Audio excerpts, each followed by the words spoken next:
হরে কৃষ্ণ। জয়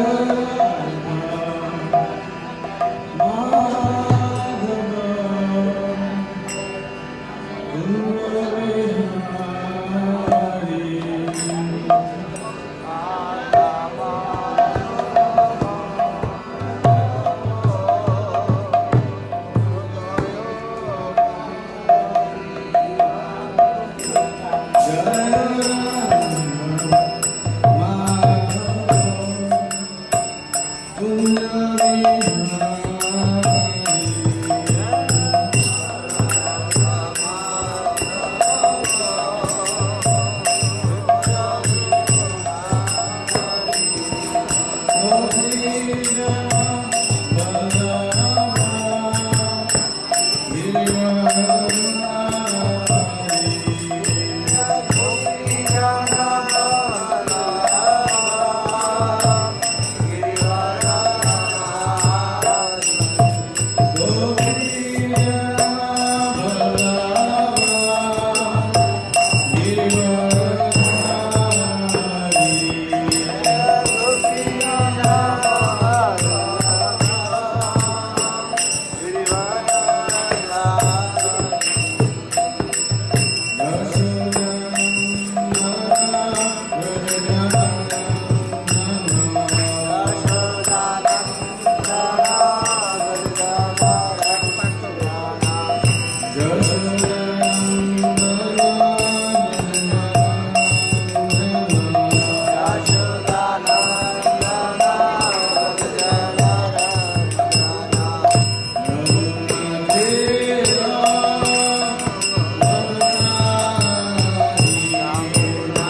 হরে কৃষ্ণ। যারা ইয়েলো বলে বসে আছেন একটু কাছে আসেন সামনে। আর যারা বাইরে আসেন ঘোরাঘুরি করছেন এদিকে বসতে পারেন।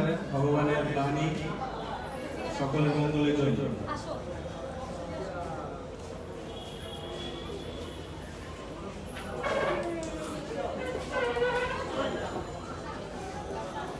ओम नमो भगवते वासुदेवाय।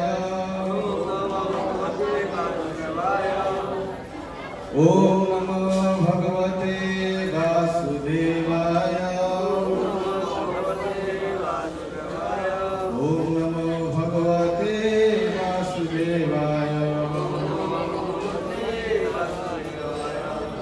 श्रीमद् भगवद गीता যথাযথ দশম অধ্যায়, অধ্যায়ের নাম বিভূতি যোগ, শ্লোক নম্বর 15। আমার সাথে বলবেন, আপনারা চেষ্টা করবেন, সমস্যা নেই, ভুল হলে ভয় পাবেন না যে ভুলে গেছে। স্বয়ং এব আত্মনা আত্মনা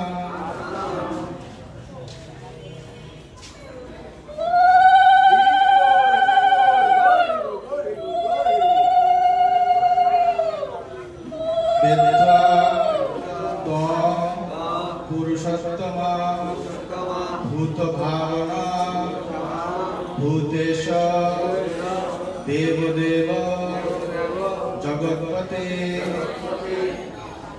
स्वयमेव आत्मना आत्मानं स्वयमेव आत्मना आत्मानं वेत्वा तं पुरुषोत्तमम् वेत्वा पुरुषोत्तम भूत भावन भूतेश भूत भावन भूतेश देव देव जगत्पते।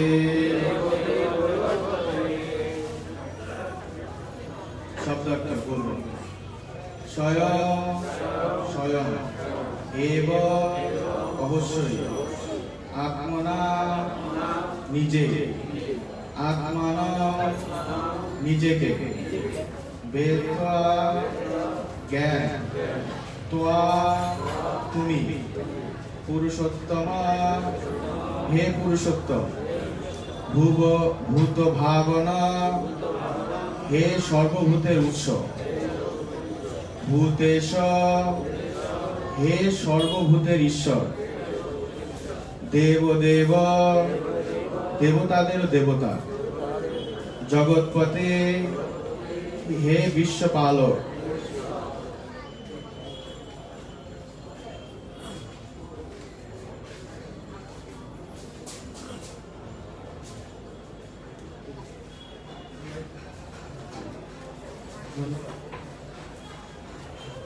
গীতার গান, এটা বলা লাগবে না, এটা বলছি। হে পুরুষোত্তম তুমি জানো তোমাকে ভূত ভাবন ভূতেশ দেব দেব জগৎপতে তোমার অভিমতি যোগ দিব্য সে অশেষ যদি কৃপা করি বল বিস্তারি বিশেষ।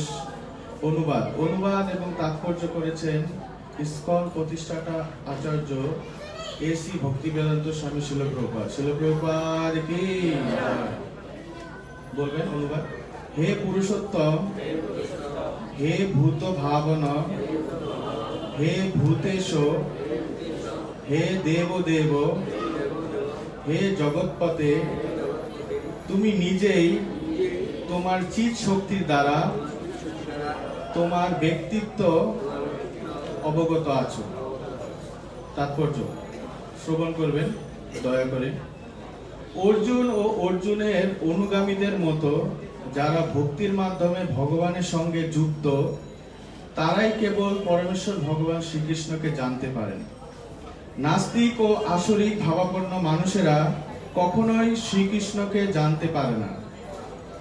মনোধর্ম প্রসূত জল্পনা কল্পনা যা ভগবান থেকে মানুষকে দূরে সরিয়ে নিয়ে যায় তা একটি অত্যন্ত গর্হিত পাপ। সুতরাং যারা ভগবান শ্রীকৃষ্ণকে জানে না তাদের কখনোই শ্রীমদ্ ভগবদ গীতার ব্যাখ্যা করার চেষ্টা করা উচিত নয়।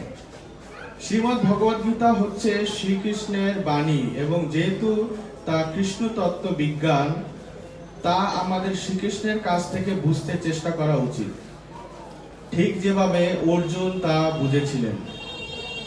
নাস্তিকের কাছ থেকে কখনোই ভগবদ গীতা শোনা উচিত নয়। শ্রীমদ্ ভাগবতে প্রথম স্কন্ধের 2য় অধ্যায়ের 11 নম্বর শ্লোকে বলা হয়েছে, বদন্তি তত্ত্ববিদস্ততং যশ জ্ঞান নমোদয়ম ব্রহ্মেতি পরমাত্মতি ভগবতীতি শব্দতে। পরম তত্ত্বকে 3 রূপে উপলব্ধি করা যায়: নির্বিশেষ ব্রহ্ম, সর্বভূতে বিরাজমান পরমাত্মা এবং সবশেষে পরম পুরুষোত্তম ভগবান রূপে। সুতরাং পরম তত্ত্বের চরম উপলব্ধির স্তরেই কেবল পরম পুরুষোত্তম ভগবানের সান্নিধ্যে আসতে পারা যায়। মুক্ত পুরুষ, এমনকি সাধারণ মানুষেরা নির্বিশেষ ব্রহ্ম অথবা সর্বভূতে বিরাজমান পরমাত্মাকে উপলব্ধি করতে পারে, কিন্তু তবুও তারা শ্রীমদ্ ভগবদ গীতার শ্লোকের মাধ্যমে এই গীতার বক্তা সবিশেষ ভগবান শ্রীকৃষ্ণকে নাও জানতে পারে। নির্বিশেষবাদীরা কখনো কখনো শ্রীকৃষ্ণকে ভগবান বলে স্বীকার করেন অথবা তার পারমিতা স্বীকার করেন, তবুও বহু মুক্ত পুরুষ শ্রীকৃষ্ণকে পুরুষোত্তম বা পরম পুরুষ বলে বুঝতে না পারেন না। তাই অর্জুন তাকে পুরুষোত্তম বলে সম্বোধন করেছেন। তবুও অনেকে এখনো নাও জানতে পারে যে কৃষ্ণ হচ্ছেন সমস্ত জীবের পিতা, তাই অর্জুন তাকে ভূত ভাবনা বলে সম্বোধন করেছেন। আর তাকে সর্বজীবের পরম পিতা বলে জানলেও অনেকে তাকে পরম নিয়ন্ত্রণ রূপে নাও জানতে পারে। তাই এখানে তাকে ভূতেশ অর্থাৎ সর্বভূতের পরম নিয়ন্ত্রা বলে সম্বোধন করা হয়েছে। আর এমনকি শ্রীকৃষ্ণকে সর্বভূতের পরম নিয়ন্ত্রা বলে জানলেও অনেকে তাকে সমস্ত দেবদেবীর উৎস বলে নাও জানতে পারে। তাই তাকে এখানে দেব অর্থাৎ সমস্ত দেবতাদের আরাধ্য দেবতা বলে সম্বোধন করা হয়েছে। আর এমনকি তার সমস্ত দেবতাদের আরাধ্য দেবতা বলে জানলেও অনেকে তাকে সমস্ত জগতের প্রতিরূপে নাও জানতে পারেন, তাই তাকে জগৎপতে বলে সম্বোধন করা হয়েছে। এভাবেই অর্জুনের উপলব্ধির মাধ্যমে এই শ্লোকটিতে কৃষ্ণতত্ত্ব বিজ্ঞান প্রতিষ্ঠিত হয়েছে। তাদের কর্তব্য হচ্ছে অর্জুনের পদাঙ্ক অনুসরণ করে যথাযথভাবে শ্রীকৃষ্ণকে জানতে চেষ্টা করা। এখানেই শিলপ্রপাতকৃত তাৎপর্য সমাপ্ত।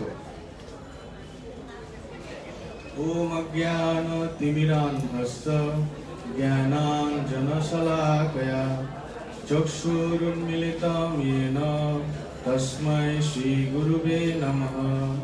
শ্রীচৈতন্যমনোভীষ্টং স্থাপিतं येन ভূতলে স্বয়ং রূপ কদা মह्यं দদাতি স্বপদান্তিকং। বন্দেऽহং শ্রীগুরো শ্রীযুতপদকমलं শ্রীগুরুन् বৈষ্ণবাंश्च শ্রীরূপं সাগ্রজাतं সগণ রঘুনাথানিतं तं সজীবं সাদ্বৈतं সাধূतं পরিজনসহিतं কৃষ্ণ চৈতন্য দেবম শ্রীরাধা কৃষ্ণ পাদান সগণ ললিতা শ্রী বিশাখানিতাংশ্চ। নমোऽয়ং বিষ্ণুপাদায় কৃষ্ণ পৃষ্ঠায় ভূতলে শ্রীমতে ভক্তিবেদান্ত স্বামিনীতি নামিনে। নমস্তে সরস্বতী দেবে গৌরবাণী প্রচারিণে নির্বিশেষ শূন্যবাদী পাশ্চাত্য দেশতারিণে। বঞ্ছাকল্পতরুভ্যশ্চ কৃপা সিন্ধুভ্যেব চ পতিতানাং পাবনেভ্যো বৈষ্ণবেভ্যো নমো নমঃ। নমো মহাবদন্নায় কৃষ্ণ প্রেমপ্রদায়তে কৃষ্ণায় কৃষ্ণ চৈতন্য नाम्ने गौरतिशे नमो पंचतत्व आत्माकं कृष्ण भक्तरूप स्वरूपकं भक्तावतारं भक्ताख्यं नमामि भक्तशक्तिकम् आराध्य भगवान् ब्रजेशुतनय तद्धाम वृन्दावनं ब्रह्माकाशिपशन ब्रजवधू वर्गेण न कल्पितः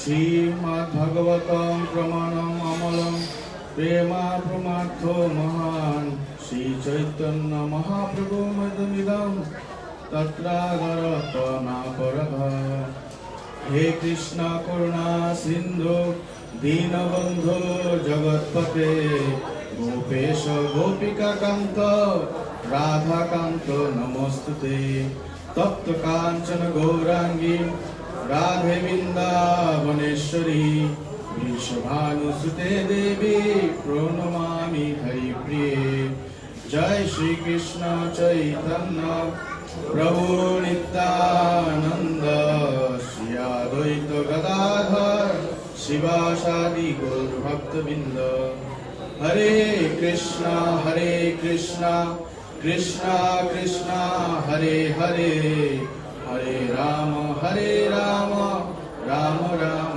हरे हरे।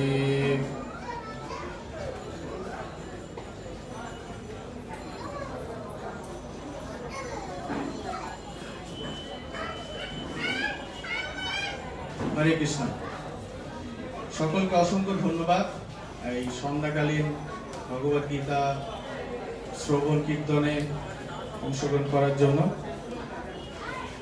তো আসলে আমার যোগ্যতা নেই এখানে বসার, তারপরেও গুরু মহারাজের অশেষ কৃপা, শিল প্রভুপাদের অশেষ কৃপা, তাই আমরা এখানে বসতে পারছি। তো আজকে প্রথমেই আমি আমার পরমারাধ্য গুরুদেব ছিল জয়প্রতাপের স্বামী গুরু মহারাজের চরণ বন্দনা করছি, যেন উনি কৃপা করেন যাতে আমি কিছু তোতা পাখির মতো আমি কিছু রিপিট করতে পারি, মানে বলতে পারি। আসলে আমার কোনো যোগ্যতা নেই বলার, ওনারা যেটা বলেছেন অলরেডি সেটা আমি আবার এটা মানে শেখানো জিনিস আমি বলছি। তারপরে আমার যে পরম গুরু শিল এসি ভক্তি বেদান্ত স্বামী শিল প্রভুপাদ, ওনার চরণ বন্দনা করছি, উনি কৃপা করুন। এবং আমাদের গৌরীয় বৈষ্ণব ধারার সিংহ পুরুষ শিল ভক্তি সিদ্ধান্ত সরসিংহ গোস্বামী প্রভুপাদ, ওনার চরণ বন্দনা করছি, যেন উনি কৃপা করেন। এবং আপনারা যারা বৈষ্ণব এখানে রয়েছেন সকলের চরণে আমার মিনতি থাকবে, আপনারা আশীর্বাদ করবেন যেন বলতে পারি। তো আজকের শ্লোকটা খুবই গুরুত্বপূর্ণ, কারণ এখানে অর্জুন কি করছেন, আজকে ভগবানের গুণ মহিমা বলছেন। তো এর পূর্ববর্তী শ্লোকে, যেমন গতকাল যে শ্লোকটা ছিল, যারা এখানে গতকাল ছিলেন, যারা এখানে উপস্থিত ছিলেন, গতকাল কি করেছে অর্জুন, স্বীকার করেছে, যে স্বীকার করে কি বলছে, দেখেন অনুবাদে এখানে আছে, তুমি যে সমস্ত বিভূতির দ্বারা এই লোক সমূহ, না এটা তো 16 হয়ে গেছে, 14, হে কেশব তুমি আমাকে যা বলেছো তা আমি সত্য বলে মনে করি। হে ভগবান, দেবতা অথবা দানবেরা কেউই তোমার তত্ত্ব যথাযথভাবে অবগত নন। এখানে অর্জুন কি করছেন, স্বীকার করছেন যে তুমি ভগবান, এবং তুমি যা বলছো আমি সেটাই স্বীকার করছি। তো একদিকে যদি আমরা বিবেচনা করে দেখি যে 10ম অধ্যায় কিন্তু ভগবত গীতা শেষ, ঠিক না, শেষ, আর বলার দরকার নেই। কারণ কি, ভগবান শ্রীকৃষ্ণের উদ্দেশ্য কি ছিল, যে অর্জুনকে এক অজ্ঞতার অন্ধকার থেকে জ্ঞানের আলোকে নিয়ে আসা এবং বুঝানো যে তার সাথে কৃষ্ণের রিলেশন, তার সাথে কৃষ্ণের সম্পর্কটা কি। যেমন এই জগতে আমরা কেন কষ্ট পাচ্ছি, কারণ আমরা কৃষ্ণকে ভুলে গেছি, ওনার সাথে আমার সম্পর্ক ভুলে গেছি, নাকি? যে কোনো ভাবে আমাদের সম্পর্কটা স্থাপিত করতে হবে। তো এখানে অর্জুন কি করছেন, এর পূর্ববর্তী শ্লোকে কি করছেন, স্বীকার করছেন যে আপনি ভগবান, আমি স্বীকার করলাম আপনি ভগবান। কিন্তু আপনাদেরকে আমরা সবাই জানি অর্জুন কি কোনো কি বলে মোহগ্রস্ত ব্যক্তি? উনি কি ব্যক্তি কোনো মোহগ্রস্ত ব্যক্তি নাকি ভগবানের নিজ পার্শ্বদ? কোনটা? নিজ পার্শ্বদ না? তাহলে কি ওনার কি অজ্ঞানতা আর অন্ধকারে যাওয়ার কোনো প্রশ্ন আছে? আছে কি? কিন্তু কেন ওনাকে এরকম অবস্থায় রাখা হয়েছে? হ্যাঁ, কেন বলে জোরে? হ্যাঁ, একদম ঠিক বলছেন। আমাদের সকলকে শিক্ষা দেওয়ার জন্য। এখন দেখেন এইটুকু কিন্তু আমাদের হচ্ছে না, আমাদের হচ্ছে। এখন কি মেনে গেছে? তারপরে কি করতেছে? অর্জুন বলতেছে যে আপনার বিশ্বরূপ দেখান, ঠিক না? কেন?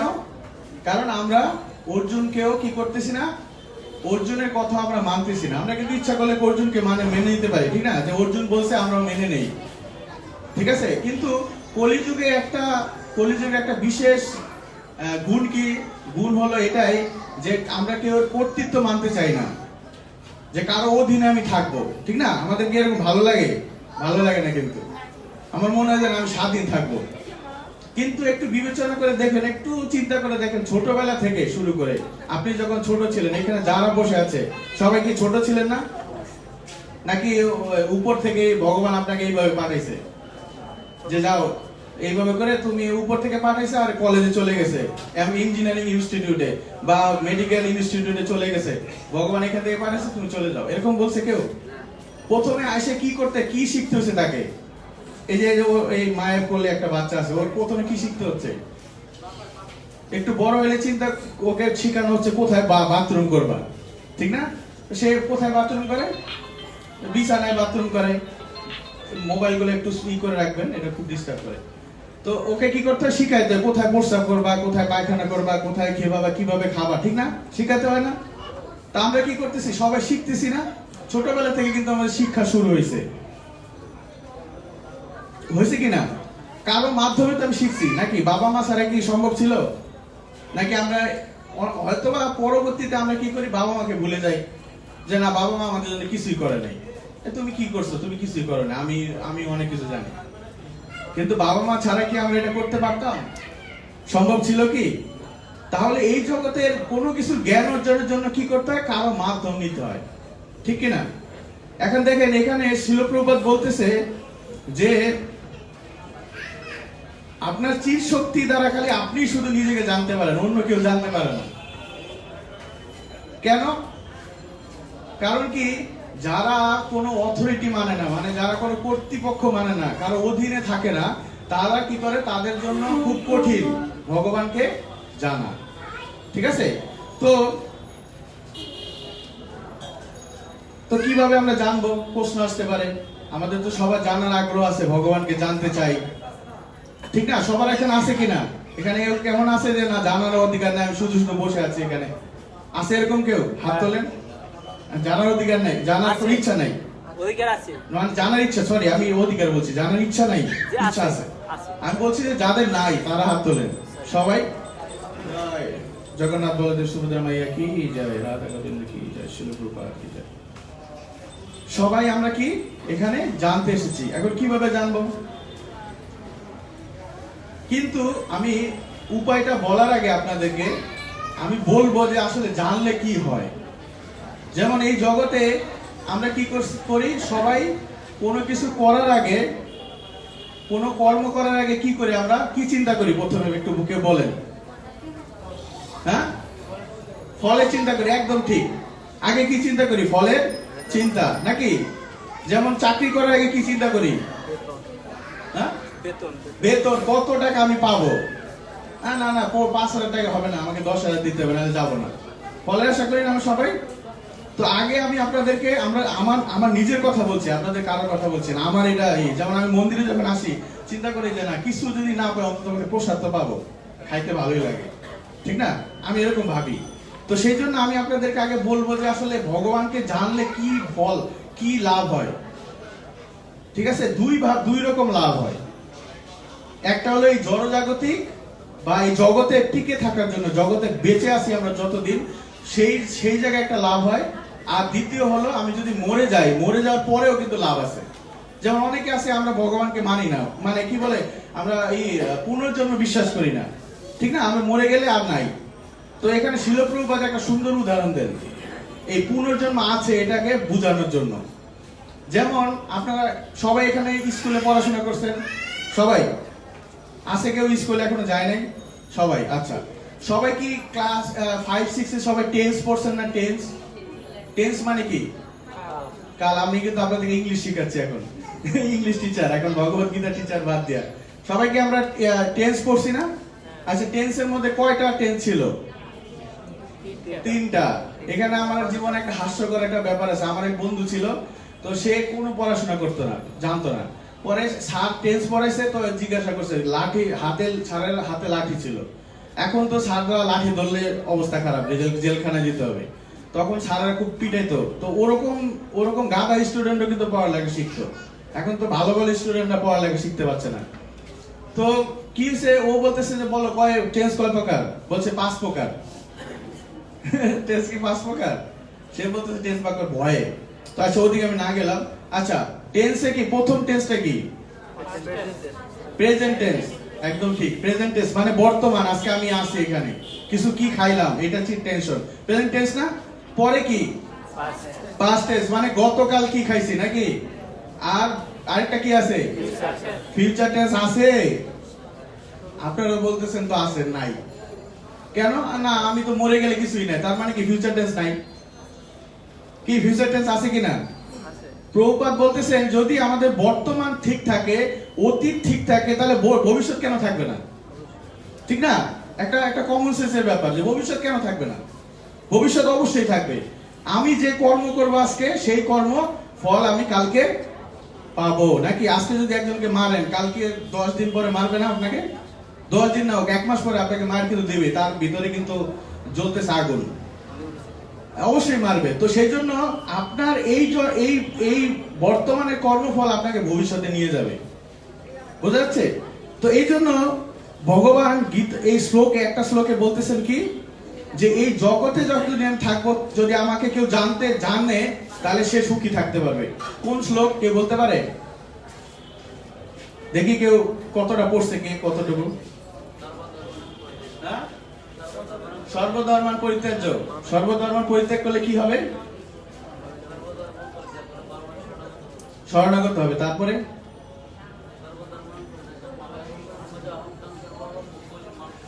হ্যাঁ, মোক্ষ ইস্যামি আসছে, তোমার পাপ থেকে আমি মুক্ত করব। এটা একটু বলা যায় না, পাপ থেকে মুক্ত হবে। কিন্তু আরেকটা বিষয় হলো, যেমন কেউ কিন্তু পাপ থেকে মুক্ত হতে চায়, যারা জড়জগতের বাইরে, এই সীমানার বাইরে যারা যাচ্ছে, তারা কি ভাবতেছে যে পাপ বলতে কিছু আছে? তারা কি কনসিডার করে? কিন্তু আমরা কনসিডার করে কিন্তু মন্দিরে আসি, যারা এখানে আসছে সবাই চিন্তা করে যে যদি পাপ হয়, একটু ভগবানের সামনে গেলে তো পুণ্য হবে।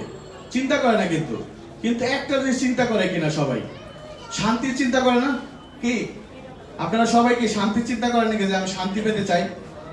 যেমন একটা বাচ্চা ক্লাস 1 থেকে 2 তে যখন চিন্তা করে যে আমি যখন 2 তে উঠবো, তখন আমি কি হয়ে যাব? শান্তি পাবো। 2 তে উঠলে দেখে আরো বেশি বড় বই, আগে একটা বই ছিল, এখন 5টা বই। শান্তি হয়েছে নাকি আরো টেনশন বাড়ছে? টেনশন বাড়ছে না? আপাতত দৃষ্টি কিন্তু শান্তি সে পায় নাই। একটা গল্প বলবো আপনাদেরকে, খুব সুন্দর গল্প, একটু মনোযোগ দিয়ে শুনবেন, তাহলে দেখবেন আপনারা এটা বুঝতে পারবেন যে আসলে খুবই ইম্পর্টেন্ট। আমাদের একজন মহারাজ ছিল, ভক্তি, কি বলে মহারাজের নামটা? না, বদ্রীনারায়ণ মহারাজ। বদ্রীনারায়ণ মহারাজ, ঠিক আছে? উনি শিল প্রভুপাদের শিষ্য ছিলেন।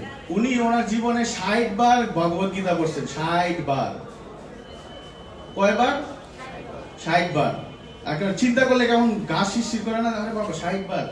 উনি বলছেন, ওনার ক্লাসে উনি বলতেছেন যে আমি 60 বার পড়ছি, আমার 60 বারই নতুন লাগছে। 60 বারই নতুন লাগছে ওনার কাছে। তো উনি বলতেছিলেন যে, একটা গল্প বলতেছিলেন উনি।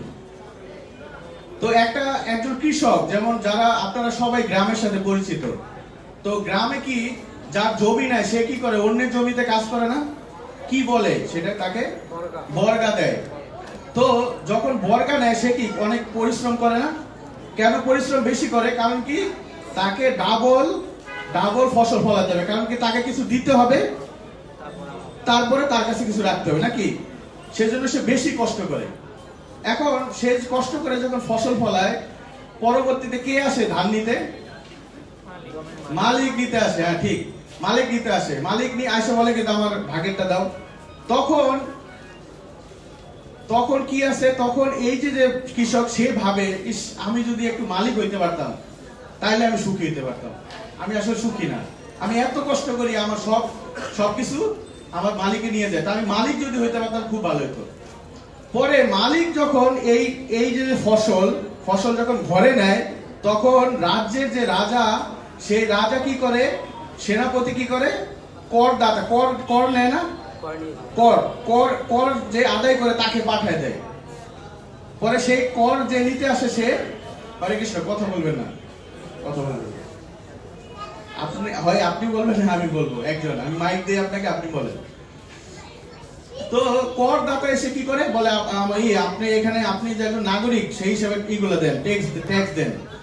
এখন এই যে যে মালিক, সে চিন্তা করে যে আমি সুখী না, আমি যদি করদাতা হইতে পারতাম, এই কর যে গ্রহণ করে এরকম একজন লোক হইতে পারতাম, তাহলে আমি সুখী হইতাম। এখন এই যে কর নিয়ে সে যে একটু খারাপ ব্যবহার করে, কর নিয়ে একজন লোকের সাথে খারাপ ব্যবহার, কর নিয়ে যখন সে রাজ্যে যায়, তখন কে তাকে প্রশ্ন করে? সেনাপতি, এই কত কর আনছো, বলো কয় টাকা এখান থেকে, কত তুমি করছো, তুমি কত টাকা এখান থেকে সরাইছো, বা কত ধান তুমি তোমার ইসে নিছো, বলো তাড়াতাড়ি। তখন এই যে কর আদায়কারী ব্যক্তি, সে চিন্তা করে যে না, আমি সুখী না, আমি যদি একটু সেনাপতি হইতে পারতাম তাহলে আমি সুখী হইতাম। কারণ আমি এত কষ্ট করে মানুষের সাথে খারাপ ব্যবহার করে আমি এই ধান আদায় করি, আর এ আমাকে উল্টাপাল্টা প্রশ্ন করে, তার মানে আমি যদি একটু হইতে পারতাম ভালো হইতো। পরে এই সেনাপতি কি করে, রাজার কাছে যায়। রাজা জিজ্ঞাসা করে, এই কয় টাকা করছো, এই কত টাকা তুমি সরাইছো, বলো। পরে সেনাপতি বলে যে আমি কর আদায়কারীর কাছ থেকে খারাপ ব্যবহার করে, আমি এইগুলা ওনার জন্যই আনছি, উনি আমার সাথে খারাপ ব্যবহার করে, আমি যদি রাজা হইতাম তাহলে আমি সুখী হইতাম। পরে রাজা কি করে, রাজা অনেক সারাদিন অনেক পরিশ্রম করে না, রাজা অনেককে মৃত্যুদণ্ড দেয়, অনেকের সাথে খারাপ ব্যবহার করে, অনেকে শাস্তি দেয়, অনেকে তার রানীরা তার কথা শুনে না, তার কানের সামনে অনেক বলে এটা লাগবে সেটা লাগবে।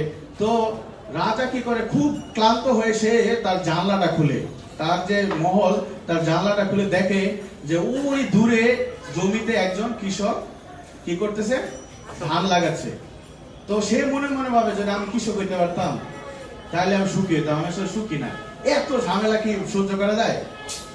তাহলে আপনি আপনারা এই শ্লোক, এই যে গল্পটা কি বুঝলেন? এই জগতে কেউ সুখী, রাজা হয়ে সেও সুখী না, ঠিক আছে? কিন্তু আপনাদেরকে আমি একটা সুন্দর পদ্ধতি, একদম খুবই একটা সিম্পল পদ্ধতি আপনাদেরকে আমি আজকে বলবো, যেটা আপনারা পড়ছেন হয়তো বা এইভাবে চিন্তা করেন না, আমি হয়তো বা একটু অন্যভাবে চিন্তা করতেছি। যদি এই শ্লোকটা যদি আপনারা শুনেন এবং পালন করেন, তাহলে আপনারা খুব আস্তে খুব সহজেই আপনারা শান্তি লাভ করতে পারবেন। কারণ কে বলছে এই কথাটা? ভগবান শ্রীকৃষ্ণ, আমি বলি নাই যে আমি মিথ্যা কথা বলবো। শিল প্রভুপাদ বলছে যে তোমরা আমাকে বিশ্বাস করো না, ওনার শিষ্যদেরকে বলতেছে তোমরা কৃষ্ণকে বিশ্বাস করো। কৃষ্ণ কোথায় বলছে? গীতায় বলছে না, কৃষ্ণ যা বলছে সেটা পালন করো, তোমার জীবন সাকসেসফুল। শিল প্রভুপাদ এইভাবে ডাইরেক্টলি বলছে, আমাকে বিশ্বাস করার দরকার নেই, আমিও তোমাকে ঠকাতে পারি। তো এই জগতে সবাই সবাইকে কি করতেছে? ঠকায় আনন্দ পাচ্ছে না? কি বলেন?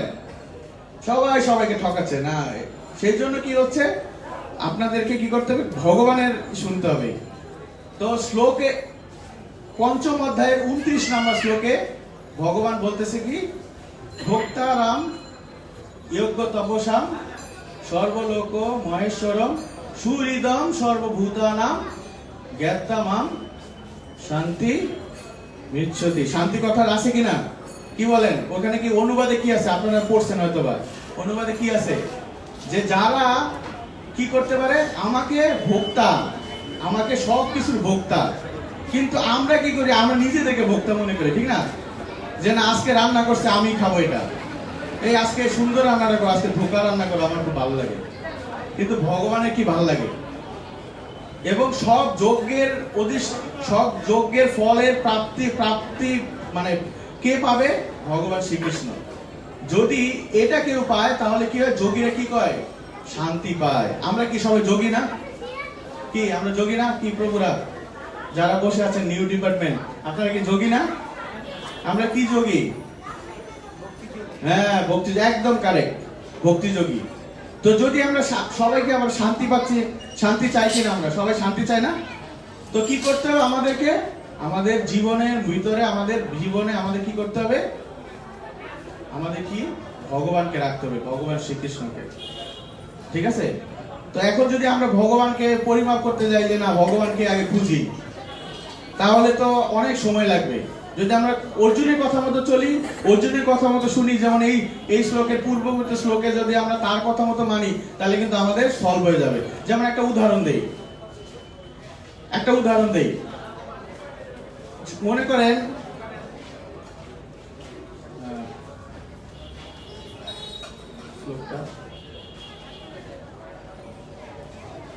মনে আসতেছে না।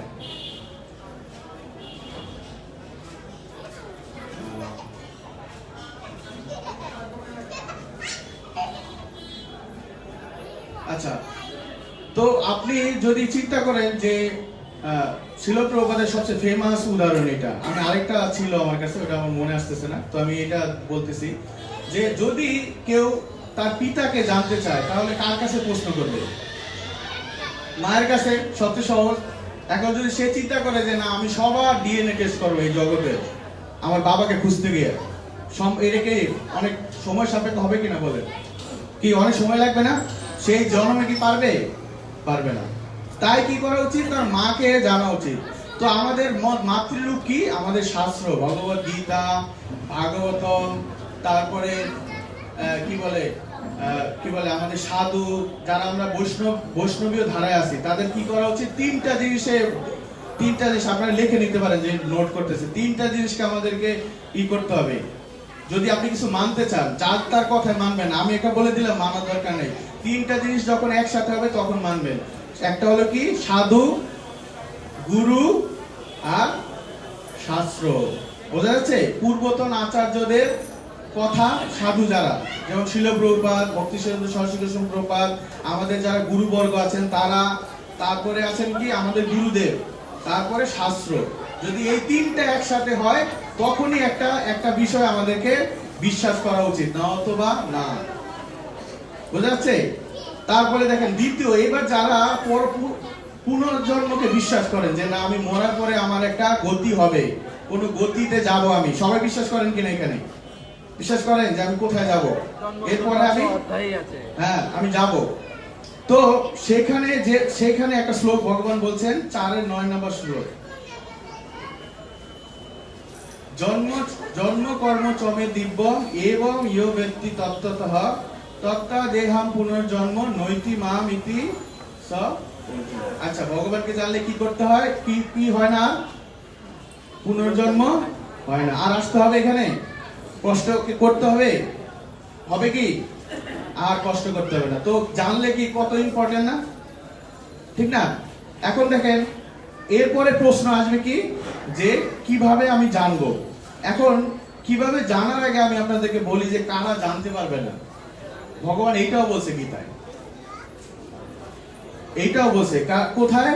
7:15 নম্বর শ্লোকে বলছে ভগবান যে ন মাম দুষ্কৃতিনো মুরা প্রপদ্যন্তে নরাধম মায়া অপহিত জ্ঞানা আসুরা।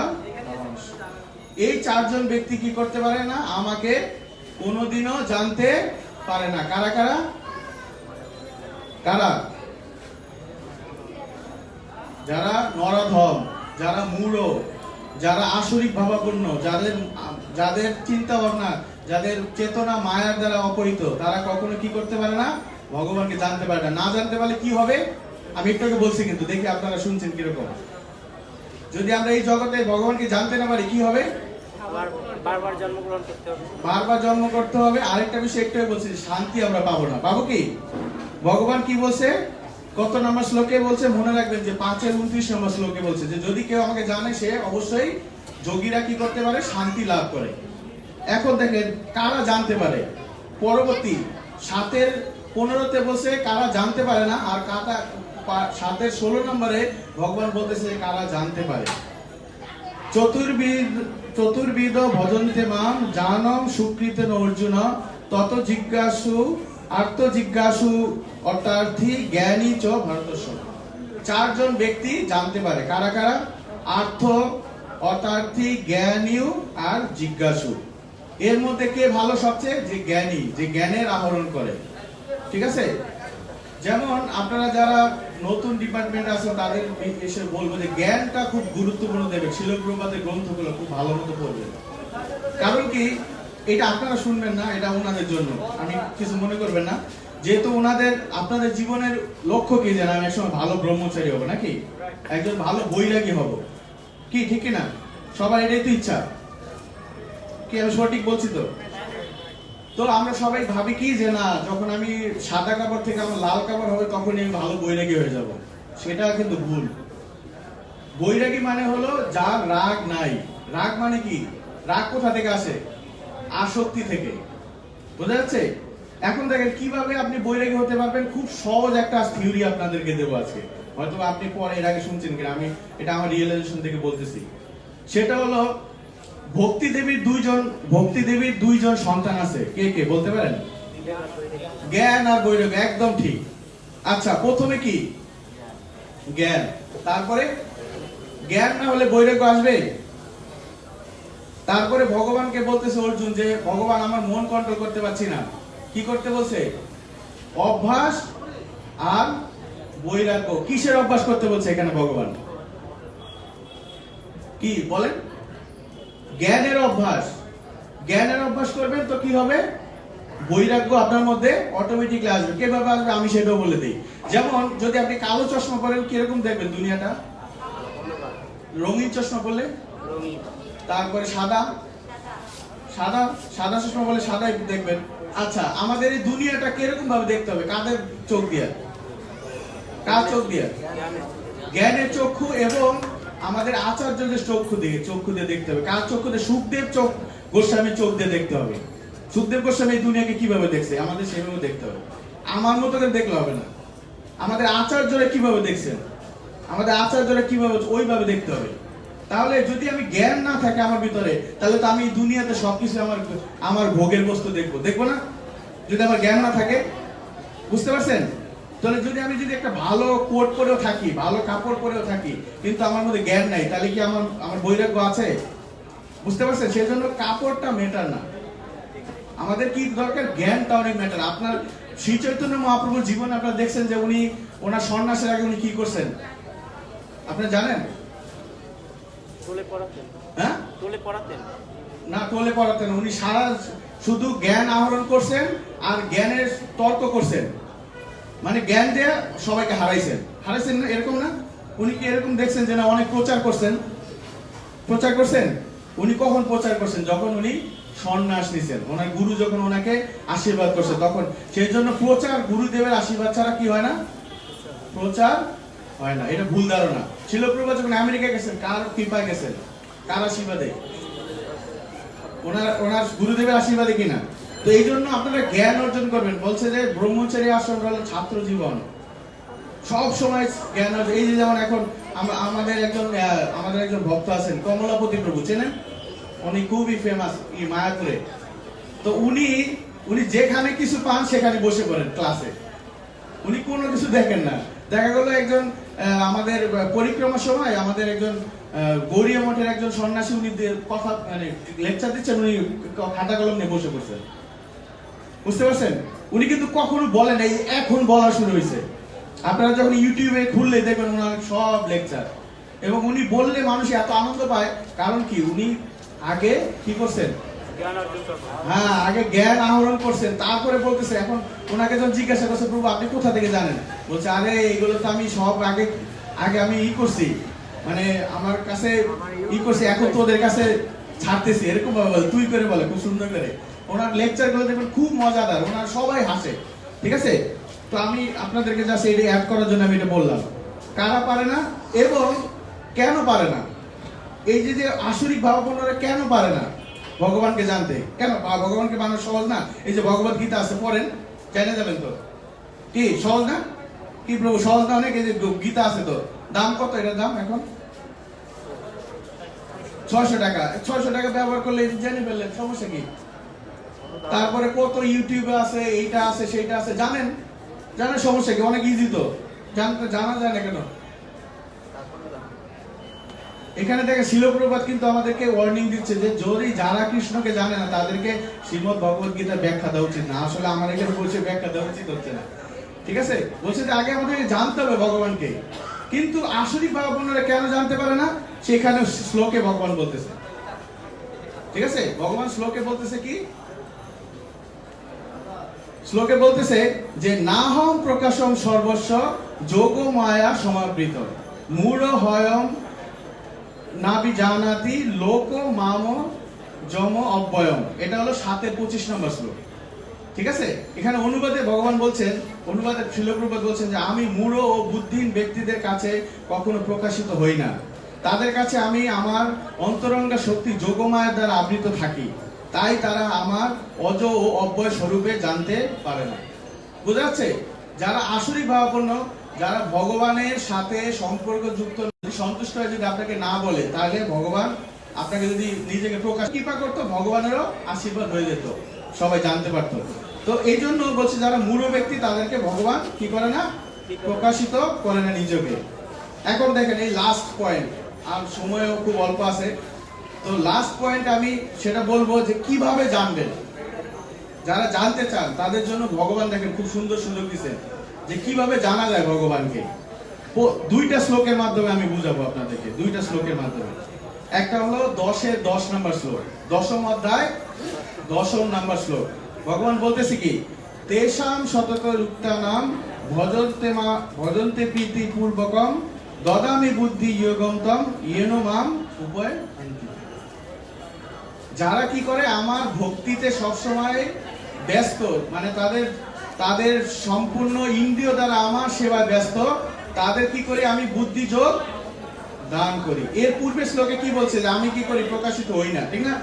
কিন্তু এইখানে বলতেছে যে আমি নিজে কি করি? নিজেকে প্রকাশিত করি। ঠিক আছে কিনা? ভগবানের কথার সাথে মিল আছে কিনা বলেন? যুক্তিতে মিলছে কিনা?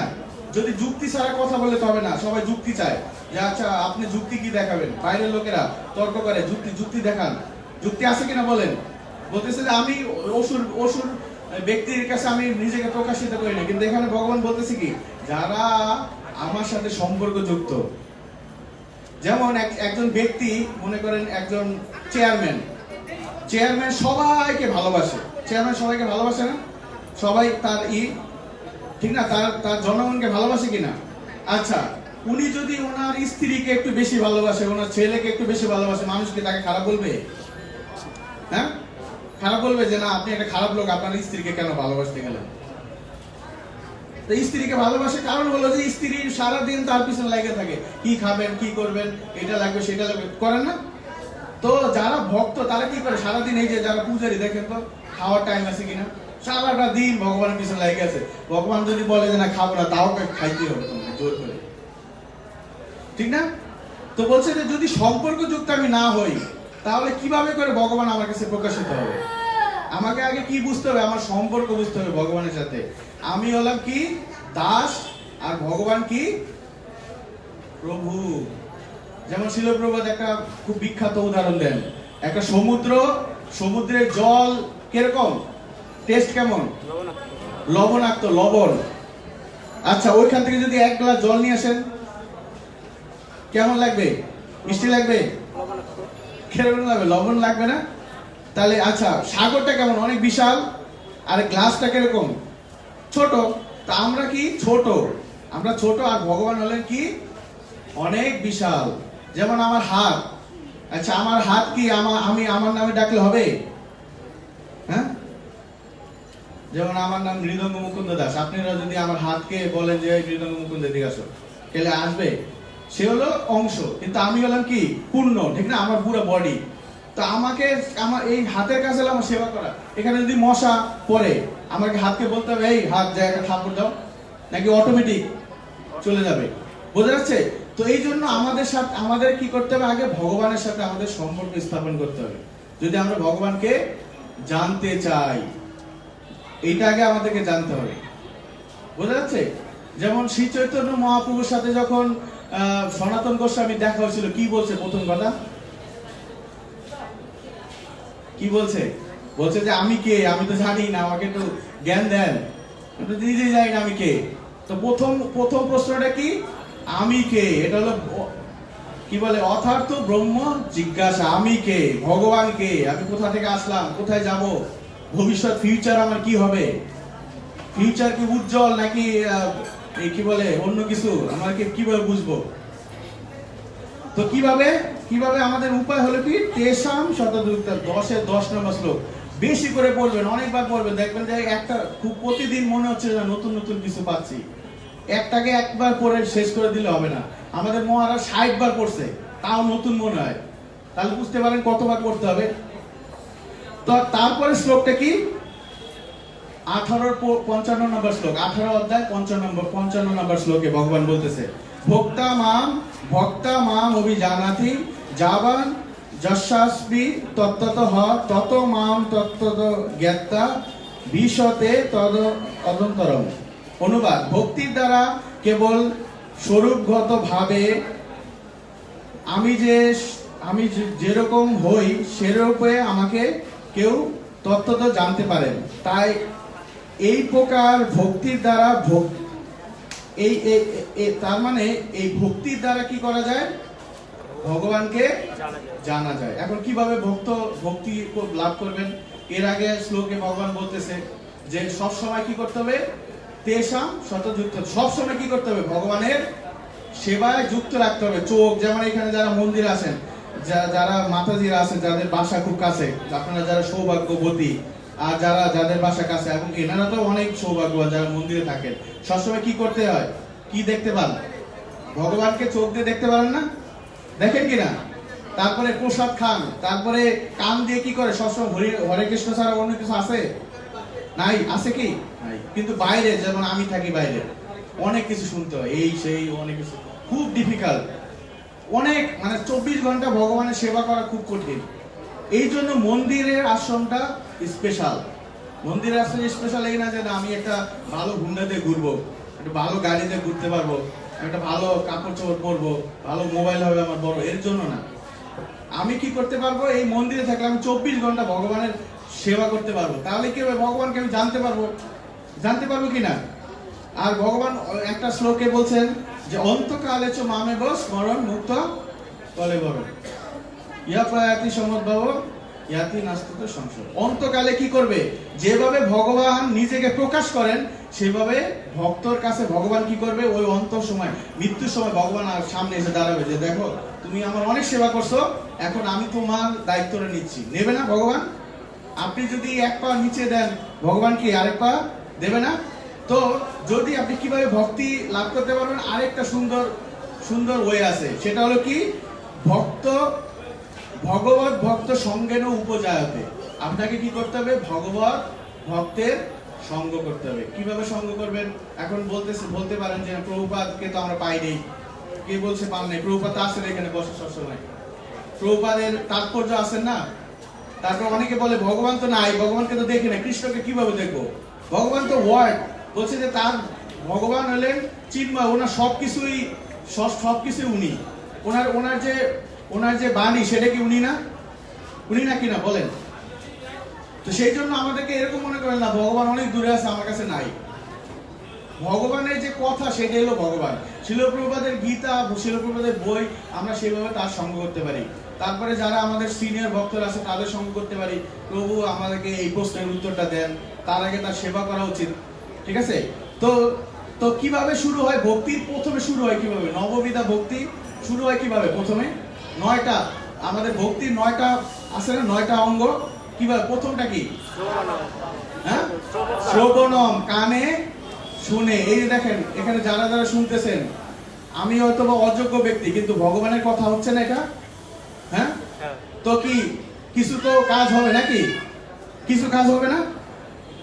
হবে কিনা?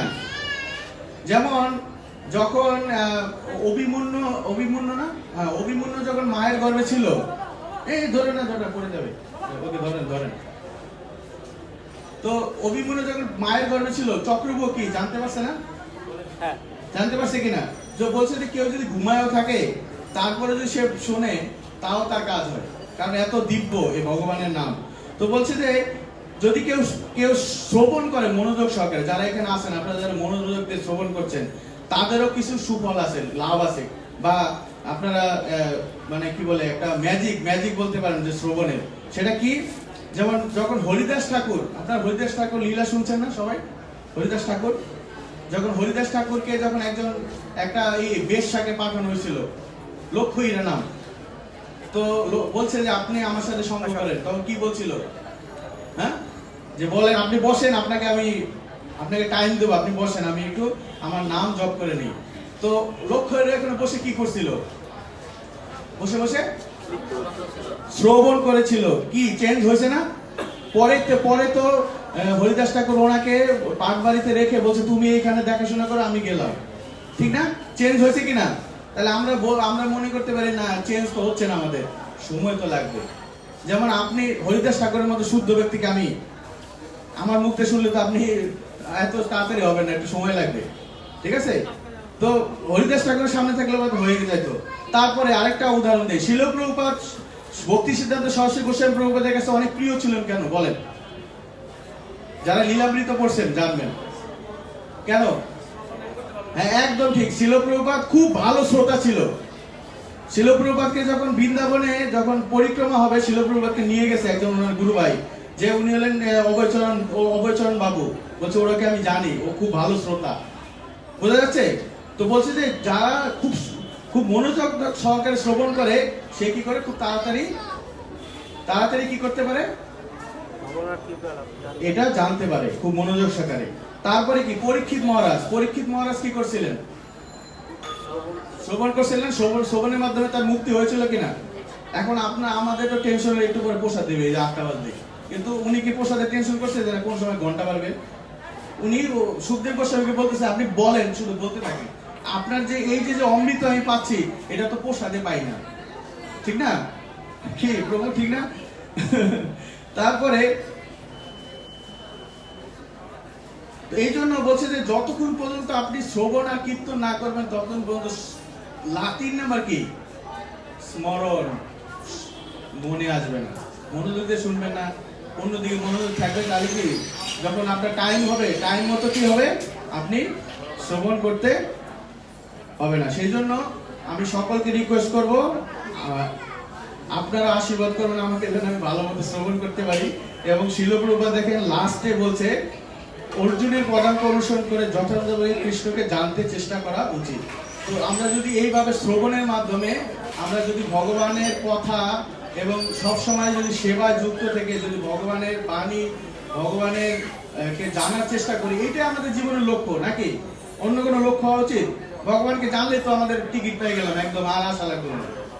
এখন তো মনে করেন অনেকে আছে এখানে প্রণাম করে, ভগবান আমার এটা দেন ওটা দেন, আমাকে প্রধানমন্ত্রী বানিয়ে দেবে ভগবান? দেবে? কিন্তু আপনি স্বর্গে যান, স্বর্গের একটা গাছের কাছে বলবেন আমার প্রধানমন্ত্রী বানিয়ে দাও, বানিয়ে দিবে, কিন্তু খুব সহজ। তো সেই জন্য এইখানে থেকে এত চেষ্টা করে কোনো লাভ নাই, একটু উপরের লেভেলে যাই, নাকি? তো এই জন্য আমাদের চেষ্টা করা উচিত। এখানে আমি বিশ্রাম রাখবো, টাইম নাই হয়তোবা, তারপরে যদি কারো একটা কোশ্চেন থাকতে পারে 1 মিনিট, যদি কোনো কোশ্চেন থাকে বা কমেন্ট থাকে যে না প্রভু আপনারা ভালো লাগেনি, আপনারা এখানে একটু সংশোধন করা উচিত, তাহলে আপনারা করতে পারেন। কোনো প্রশ্ন আছে? আশীর্বাদ করবেন। ঠিক আছে, তাহলে এখানে বিশ্রাম রাখছি, কারণ আমাকে বলা হয়েছে যে 8টার মধ্যে শেষ করে দিতে। 8টা হয়ে গেছে। তো সকলকে ধন্যবাদ, অনেক মানে কি বলে যে ধৈর্য সহকারে আপনারা এখানে বসে শুনেছেন, অনেক ধন্যবাদ। শিল প্রভুপাদ কি গ্রন্থরা শ্রীমদ্ ভগবদ গীতা কি, শিল প্রভুপাদ কি, নিতাই গৌর সীতানাথ প্রেমানন্দে।